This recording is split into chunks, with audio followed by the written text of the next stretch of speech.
이번 조사 대상에서 나온 법령 위반 의심 사례는 전체 조사 대상의 0.009%에 불과했습니다.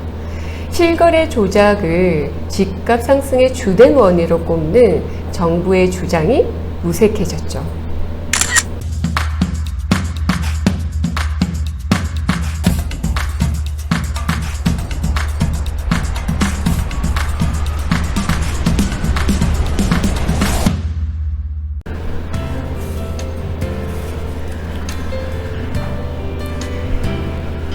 숨이 턱턱 차오르는 한여름 오후, 소식 없이 퍼붓는 소나기처럼 세상에 혼자 있는 것 같은 외로움이 밀려올 때 걸려온 친구의 전화처럼 포기하고 싶을 때쯤 당겨오는 낚싯대의 입질처럼 희망은 누구에게나 불쑥불쑥 찾아올 수 있습니다. 그렇기에 살아갈 힘이 생기는 거죠. 안녕하세요. 출근길에 듣는 부동산 꿀모닝 뉴스 부잉부잉 양정입니다. 오늘도 지난 한 주간의 부동산 이슈 뉴스들을 챙겨보고 함께 고민해보는 시간을 가져보도록 하겠습니다. 첫 번째 뉴스는 문재인 정부 4년 주택 총액 1,700조 증가라는 뉴스입니다. 문재인 정부 들어 주택 시가 총액이 1,700조 원 넘게 늘어난 것으로 나타나는데요. 증가폭으로는 역대 정권 중 최대입니다. 주택 수요를 줄이는 정책만 고집하고 공급은 소홀히 한 부동산 실정의 결과로 분석할 수가 있죠. 한국은행과 통계청이 지난 22일 발표한 2020년 국민 대차 대조표를 보면 국내 주택 시세의 합계인 주택 명목 시가 총액은 지난해 말 5,721조 6,672억 원으로 집계가 됐습니다. 2019년 말보다 662조 4,760억 원이 늘어났습니다. 지난해 증가율은 노무현 정부 때 집값이 고공행진을 이어가던 2006년 후 가장 높은 수준인데요. 문재인 정부 4년 동안 주택 시가총액은 1,716조 4,950억 원이 늘어났습니다. 통계를 작성한 1995년 이후 들어선 정권 가운데 증가폭이 가장 컸습니다. 김대중 정부 5년 동안 주택 시가총액은 351조 3,750억 원이 늘어났습니다.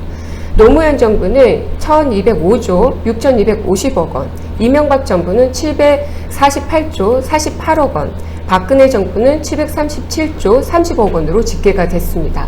주택 시가총액 증가율로 보면은 문재인 정부는 42.9%로 역대 정부 가운데 노무현 정부에 이어서 두 번째로 높았습니다. 집값이 오르고 주가가 뛰면서 국민 순자산도 불어났는데요. 지난해 말 가구당 평균 순자산은 5억 1,222만 원으로 2019년보다 4,923만 원이 늘어났습니다.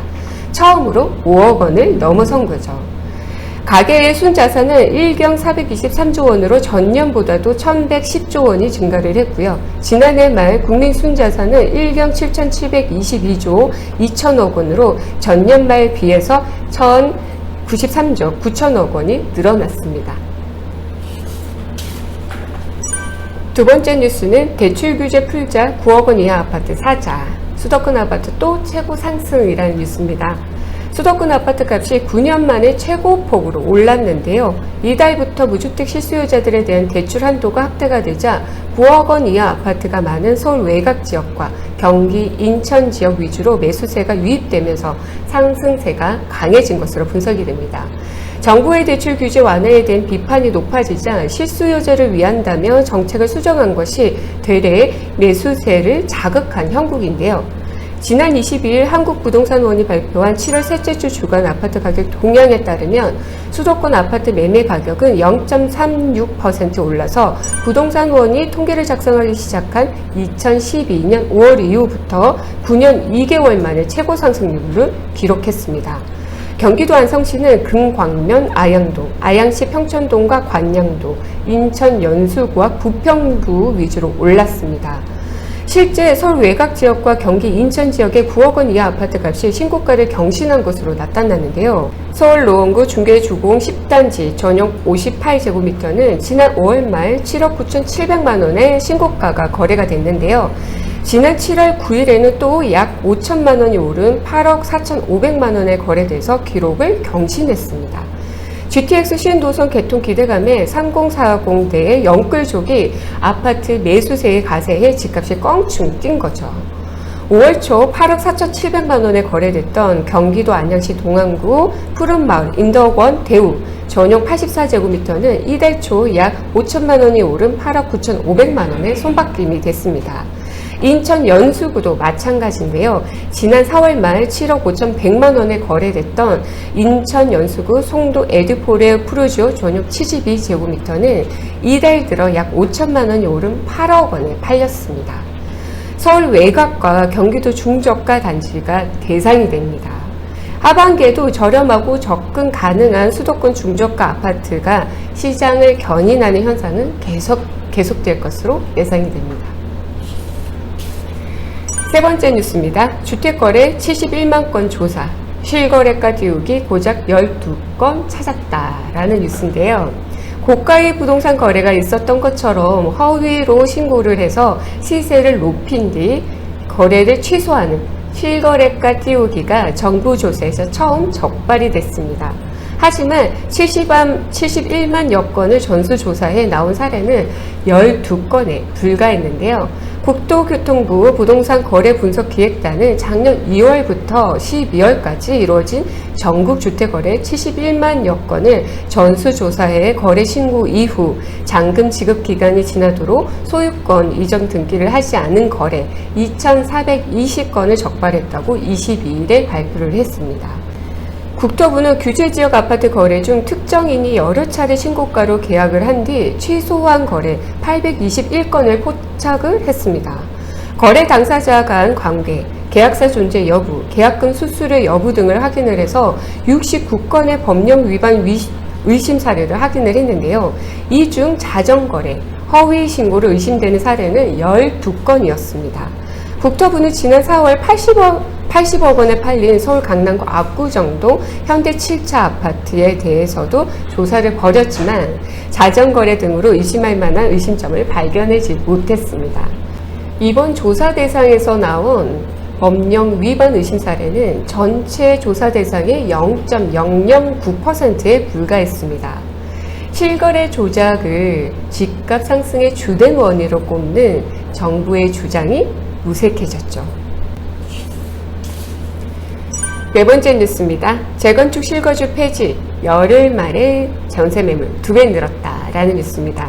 정부가 당초 계획을 뒤집어 재건축 아파트 단지에 대한 2년 실거주 의무 규제를 전면 백지화하면서 주요 재건축 단지에서 전세 매물이 쏟아져 나오고 있습니다.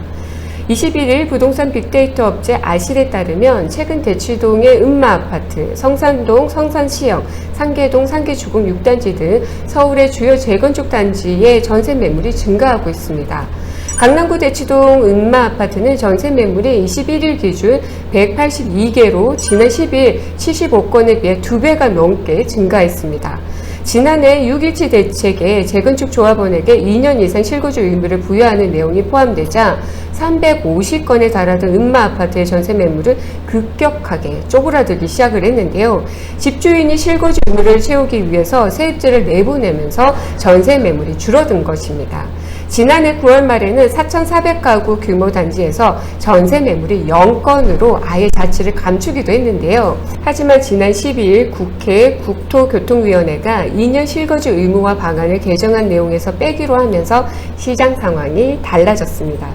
지난 13일 72건이었던 전세 매물은 15일 110건, 16일 122건, 17일 137건, 18일 150건, 20일에는 163건, 21일 182건 등으로 빠르게 늘었습니다.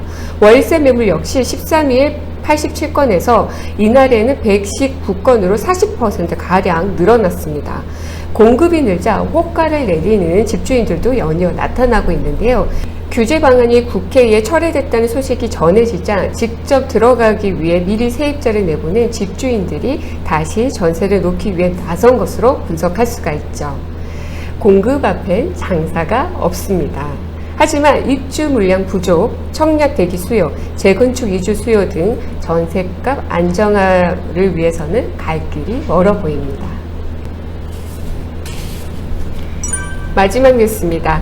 서울의 7만 주택 공급, 정부의 약속. 1년 지났는데 절반도 안 돼. 라는 뉴스인데요. 정부가 계속 고공행진 중인 집값을 잡기 위해서 공공주도 주택 공급에 강한 드라이브를 걸고 있지만 실적은 목표치보다 절반에도 미치지 못한 것으로 나타났습니다. 정부는 1년 전 8.4 대책 당시 공공재건축과 공공재개발 등 공공정비사업을 통해 서울에 총 7만 가구의 주택 공급을 약속을 했었죠. 그러나 현재 경기도까지 합쳐야 겨우 3만 4천 가구로 공급할 수 있는 후보지가 마련된 상태입니다. 서울로 범위를 좁히면 2만 6,500가구 뿐인데요. 신규 택지를 통한 주택 공급 역시 주민 반발과 지방자치단체와의 조율 지연 등으로 곳곳에서 잡음이 일고 있습니다. 국토교통부는 지난 22일 이사 대책 이후 6개월도 안 돼 총 25만 가구에 달하는 주택 공급 후보지를 선정하는 성과를 거뒀다고 했는데요. 정부가 밝힌 사업 공급 후보지 물량을 보면 도심 공공주택 복합사업에서 7만 1천 가구, 공공재건축 재개발 등 공공정비사업에서 3만 4천 가구, 신규 공공택지에서 11만 9천 가구 등 각각 공급될 예정입니다. 그러나 이 지역 중 아직 첫 삽을 뜬 곳은 단 한 군데도 없습니다. 정부의 좌하자찬과 달리 공공주도 공급의 장애 요인도 적지 않습니다. 정부가 지난해 8.4 대책 이후 현재까지 공공재개발과 공공재건축 시범사업지를 각각 28곳, 4곳을 발표했지만 이 중 사업 시행자가 지정된 곳은 서울 동대문구 용두 1-6구역과 신설 1구역 2곳뿐입니다. 사업 시행자 지정 신청과 주민 동의서 확보 지역을 모두 합쳐봐야 공급 물량이 5천 가구에 불과합니다. 정부가 총 5만 가구 공급을 약속한 공공재건축의 성적은 더 처참한데요. 발표된 시범사업지가 망우 1구역 등 4곳에 불과한 데다가 공급 물량은 1,500가구 뿐입니다.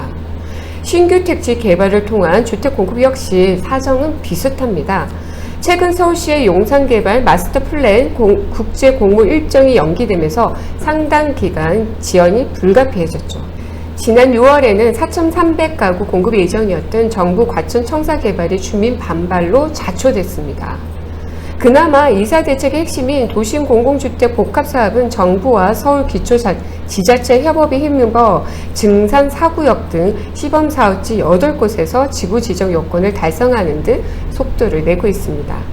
하지만 서울 편중 논란이 일자 정부는 서울을 제외한 경기도와 인천, 지방광역시에 대해 주민이 직접 제안하는 형식의 사업 공모를 다음 달 31일까지 진행키로 했습니다.